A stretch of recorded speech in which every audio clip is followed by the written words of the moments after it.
يا حلوين، يلا نعمل ميك اب مع بعض. اول خطوه وهي خطوه ترطيب البشره. انا استخدمت بلانكي مويسترايزنج، حقيقي هو جميل جدا للبشره وكمان للجسم.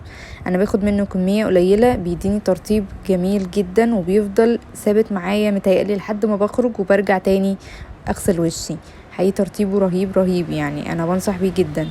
دي كانت بالنسبه لي اول خطوه عشان دايما بحب تكون بشرتي مترطبه كفايه. تاني خطوه وهو كليو سان سكرين، وده حقيقي حاجه جامده جدا كده. كليو عملتها بالهيدرونيك اسيد.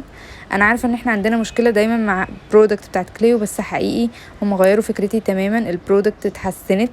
اولا ريحته حلوه جدا، ثانيا الكميه اللي انا حطيتها ممكن تبان كبيرة، لكن هي عملت كفرج حلو قوي لبشرتي، ونفس الوقت ما حصلش تلزيق او تحسوا ان احنا حاطين كمية او في لمعة. بالعكس، البشرة شربت السان سكرين كويس قوي وادتني لوك شكله حلو، ودي حاجة بصراحة عجبتني قوي من كليو.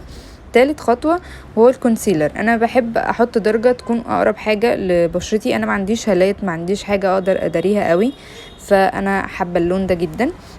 انا برضو خدت كمية بسيطة لان انا مش بتاعت حاجات اوفر، وزي ما انتوا شايفين نقط بسيطة كده خالص بحطها على البشرة وبدمجها بطريقة. طبعا انت تقدري تدمجيها بالطريقة اللي تناسبك. وعايزة اقول لكم ان في اصلا درجات كتير قوي من الكونسيلر بتاعهم، وحقيقي هو جميل وبرضو لايت كده وخفيف على البشرة. ما تحسوش ان احنا حاطين حاجة كأنها باينة خالص، حاسه اللوك بتاعي ناتشرال خالص. دي كانت النتيجه، خليني اوريكم اللوك النهائي.